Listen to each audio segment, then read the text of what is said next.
ప్రపంచవ్యాప్తంగా పలు దేశాలపై విధించే ప్రతీకార సుంకాలపై అమెరికా అధ్యక్షుడు డొనాల్డ్ ట్రంప్ మరికొన్ని గంటల్లో నిర్ణయం తీసుకోనున్నారు.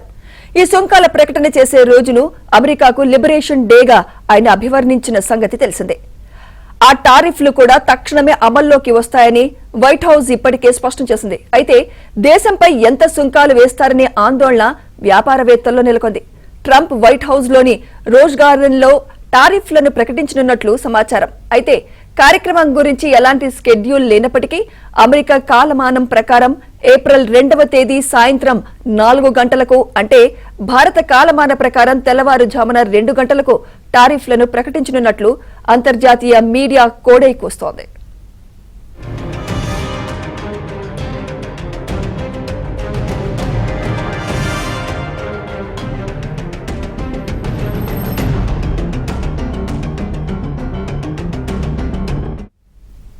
అయితే అమెరికాకు చెందిన వాషింగ్టన్ పోస్ట్ నుంచి వచ్చిన నివేదిక ప్రకారం అమెరికా దిగుమతి చేసుకునే పలు రకాల వస్తువులపై 20 నుంచి 25% సుంకాలు విధించే ప్రణాళిక రూపొందించినట్లు వైట్ హౌస్ వర్గాలు చెబుతున్నాయి.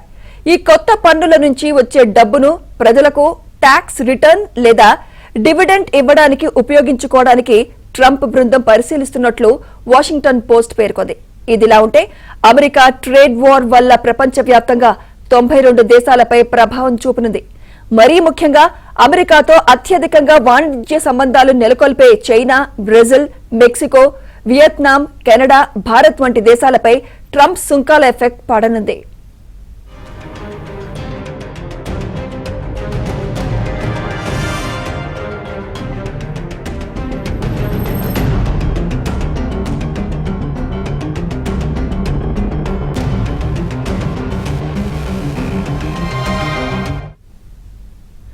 వాణిజ్య లోటు అమెరికాను వేధిస్తోంది. ఏ దేశంతో బేరీజు వేసినా అమెరికా పరిస్థితి దిగుదుడుపుగానే ఉంది. ఎగుమతులు తక్కువ, దిగుమతులు ఎక్కువ కావడంతో అమెరికా దీన స్థితిలో ఉందనే చెప్పక తప్పదు. అమెరికాతో పాటు పలు దేశాలలో జరిపిన ఎగుమతులు, దిగుమతుల్లో బిలియన్ డాలర్లతో వ్యత్యాసం ఉంది. దీంతో ఇప్పటి వరకు $1 ట్రిలియన్ మేర వాణిజ్య లోటు ఉన్నట్లు అమెరికా లెక్కలు వేసింది. ఆ వాణిజ్య లోటు భర్తీ చేసుకునేందుకు ఈ టారిఫ్ విధానాలను అమల్లోకి తెచ్చారనే వాదన వినిపిస్తోంది. తాజాగా వేసిన సుంకాల వల్ల అమెరికా ప్రభుత్వానికి $100 బిలియన్ వరకు ఆదాయం పెరుగుతుందని అంచనా వేస్తున్నారు.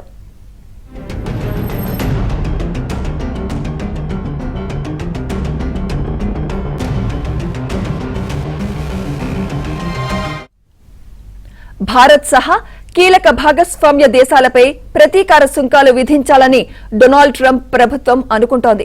ప్రస్తుతం భారత్ కు అమెరికా చేసే ఎగుమతులకు సగటున 7.7% టారిఫ్ ఉండగా అమెరికాకు భారత్ ఎగుమతులపై కేవలం 2.8% ఉంది. అంటే వ్యత్యాసం 4.9%. ఒకవేళ భారత్ నుంచి ఎగుమతి అయ్యే అన్ని ఉత్పత్తులపై ఏకరీతిలో అమెరికా టారిఫ్లు విధిస్తే అదనంగా ఈ 4.9% మేర పెరగొచ్చు. అమెరికాలో దిగుమతి అవుతున్న ఔషధాలపై ట్రంప్ 25% సుంకాలు విధిస్తారా, లేకపోతే అమెరికా ఔషధ ఉత్పత్తులపై ఏ దేశం ఎంత సుంకం విధిస్తే అదే స్థాయిలో విధిస్తారా అనేది స్పష్టం కావడం లేదు. మన దేశంపై ప్రతీకార టారిఫ్ భారం మోపాలని నిర్ణయిస్తే అందులో ఫార్మా రంగం తప్పనిసరిగా ఉంటుందని ఫార్మా రంగం నిపుణులు భావిస్తున్నారు.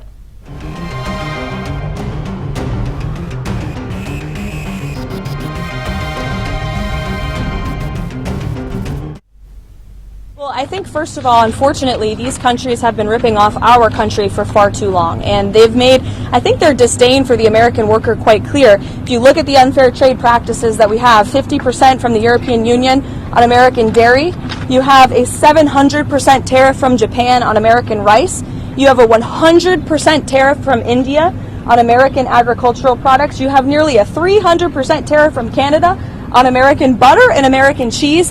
This makes it virtually impossible for American products to be imported into these markets, and it has put a lot of Americans out of business and out of work over the past several decades. So it's time for reciprocity, and it's time for a president to take historic change to do what's right for the American people, and that's going to take place on Wednesday.